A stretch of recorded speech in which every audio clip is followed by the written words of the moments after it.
We are lost. Why do you keep saying that? Because we are lost. We are not lost. Then where are we? You know, that's a very good question. I thought so. For where we are now is certainly not where we were a moment ago when you asked. What are you talking about? The stars are in constant motion, planets orbiting their suns. No one is ever really still. Even from one instant to the next, we're moved along in the time stream itself. So actually, it's impossible to say where we are because where is never really here. Do you know what I think, Doctor? What? I think we are lost. Since when did you become such a cynic?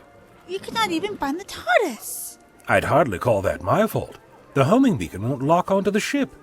Very strange. It's never done that before, I think. Do you not remember? When you've lived almost 2 millennia, the odd memory does slip away every once in a while. I used to keep a diary. Maybe I should take that up again. I cannot imagine what it must have read like. Well, the dates did get jumbled a bit. After all, it's difficult writing about events that haven't even happened yet. Have not even happened? Doctor, sometimes I do not understand a word you say. Very good, Chris. You should be proud of yourself. You've just achieved the beginning of wisdom. I have? I do not feel any wiser. Some philosophers believe true wisdom is the understanding that one can know nothing at all. Really? Of course, some philosophers also believe the universe is actually a giant origami in someone's playpen, and the answer to life is 42. All depends on how much stock you want to put into them. I think I will leave the philosophy to others. Excuse me, Gov.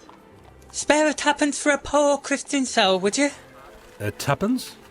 Oh, yes, let me see. Here you go. Hi, what be this? What's the matter? Not the local currency? Sorry about that. Have to carry around all sorts, never knowing where we'll end up. What planet is this? What? Now, let's see. The face is definitely humanoid. Clothing is a mishmash of various fabrics and techniques, giving rise to the possibility of an assimilated culture. Get off! Note the hands, Christine. The calluses are large, but old, indicating heavy manual labor, but not recently. Do you see? Yes, Doctor. Dr. Ray? Sounds like you could use one yourself. Hey, come back. Don't you want your money? Keep it. You probably need it more than I do. What a strange fellow. I'm sure he's saying the same thing about you. What? Don't be ridiculous. You know, the more I think about it, the more I'm convinced we're on Earth. How do you know that? Experience, my child. Knowledge gained through the vastness of time. The scent of the air, the color of the sky, the stars in the heavens. All this speaks of nothing but Earth. You can tell where we are from all that. Of course. That and the fact that Big Ben is right over there. It's rather a dead giveaway. I wonder what year it is. We still do not know where the TARDIS is. That's around here somewhere. Besides, I'm much more interested in finding out when we are. How will that help us find our way back? It won't, but it will certainly help me sleep better at night. I was never very good with dates. Perhaps that's why I gave up keeping a diary. Could this not at least wait until morning? It is rather late. Won't be a minute. Then we'll find ourselves a couple of rooms.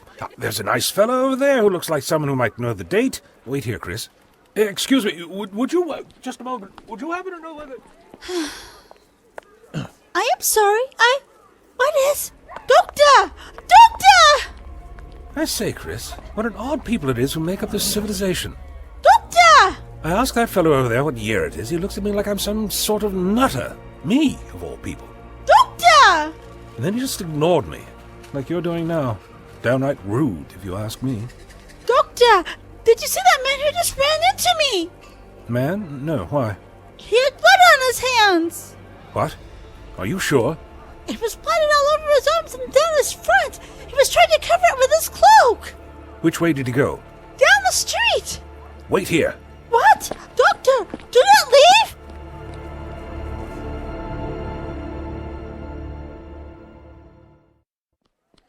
Oi, you there! Stop! Stop! Oh, me? Sorry, I'm in rather a hurry right now. Chat later. In a hurry, are you? And where might you be going in such a rush at this time of night? Police constable. Just the chap who might help me. I'm looking for... Sorry, sir. Make any report you need at the station. But... At the station! Never around when you need them. I'd better get back to Christine. Sorry, Chris, I couldn't find... Chris? Christine? Where are you?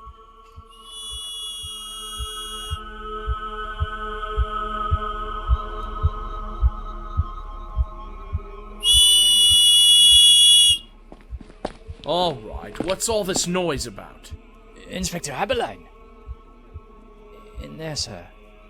It's horrible. Show us. Sir. Move it! Yes, sir. This way. Christine!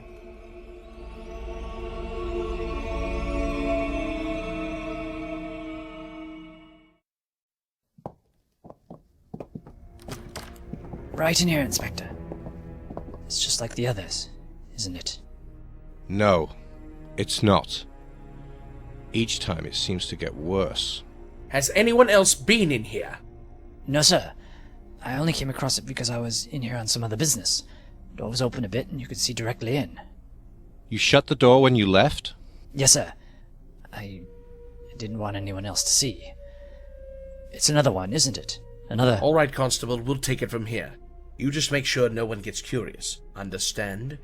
No one knows about this, and it stays that way. Yes, Inspector. And Constable, this doesn't go into your report. Sir? Do you have a hearing problem? As far as you're concerned, you are doing your rounds and nothing unusual happened tonight. Are we clear on that? Yes, sir. Close the door behind you. At least your men are obedient. I don't know how much longer we can keep a lid on all this, Sir Lightfoot. Newspapers are bound to find another one before we can get at it. Her Majesty is most interested in making sure the public doesn't lose any more confidence in Scotland Yard than it already has. This fiend is making a mockery of everyone. We need to keep control of the situation no matter what the cost. We've already had riots over this. Well, let's have at it.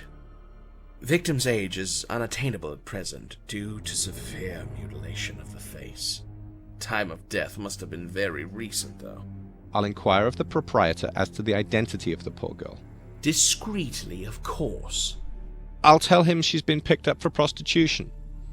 That shouldn't raise any eyebrows. We're going to need his cooperation anyway to remove the body.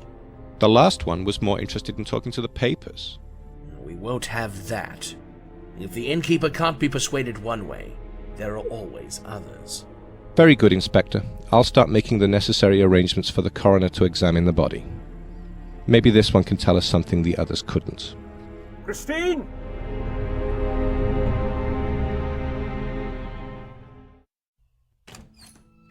George, where have you been? It's light. Out looking for you. I've been here. Not when I came home you weren't. So where were you? Out with my friend, Christine. Don't lie to me. You were out on the streets, weren't you? Weren't you? No, I swear. I warned you. I won't have my wife acting the harlot. Not while I'm married to her. George, please. I was just out with Christine at the pub. We had a couple of drinks and I came home. I thought I'd be here before you. And where did you get the money, eh? You know we don't have any. She paid for it. Her husband just got a job at the Knackers. I don't want you out there. You hear me? You know what's happening to girls like that. They're getting the chop. You worry over nothing.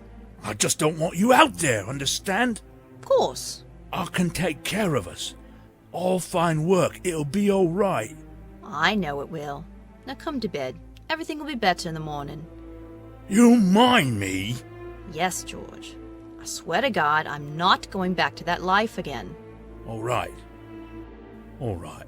Put out the candle.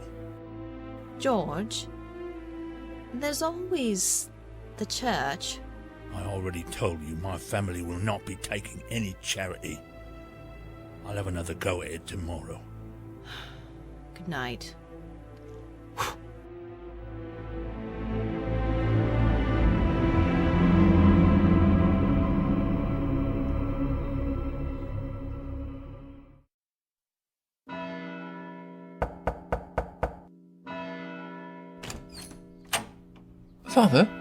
Father Flanagan? Oh. Father, it's morning. Is it? You were out rather late last night, weren't you? I don't think you got in until just a couple hours ago. I was... Ministering to the needs of our flock, Father. Of course, Father. I'm sure the Lord will forgive you if the morning sacraments aren't done with quite as much spark as usual. I'll be there in a few minutes. As you wish. I just need to wash this off of me.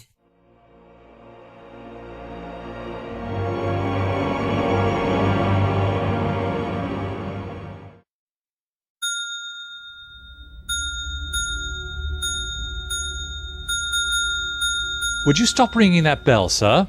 And furthermore, we don't have a desk bell. So where did you get it? I don't have time for irrelevant questions. Are you the officer in charge here? I am Police Constable Neil. I need your help. My friend has been missing since last night. Last night, you say? What does she look like? About so tall, red hair, blue eyes. And how old? Old enough to no longer listen to what I say anymore. Ah, that age. We get a lot of those kind here. Have you seen her? Whereabouts was her last known location? Wait a minute. I've seen you before. Earlier this morning. Yes, you were busy dashing off somewhere. And you say your friend? Christine. Christine has been missing since then? I left her for just a moment. I think you'd better come with me, sir. Why? What's wrong? Inspector Aberline will want to have a word with you. I'm sure he's a very pleasant fellow, but I want to know what has happened to Christine. I'm afraid, sir, that there's been an incident. Incident? You really should know better than be out the streets at night, especially with a young lady. Why? What's happening here? Don't you know? It's been in all the papers. I'm afraid I've been a little too busy to keep up with my subscription. Perhaps you'll be willing to fill me in. You can start by telling me where I am. Where you are, sir? Yes, where am I? Surely you can hear what I'm saying with such generous ears that you have. You're in London, sir. England? Thank you. But what part of London? The Whitechapel district. Whitechapel? What year is it? The year! 1888, sir. 8th of November, to be exact. No, it can't be. I'm sorry, sir, but we have reason to believe that your friend has fallen victim to old Leather Apron. Christine? To Jack the Ripper. No!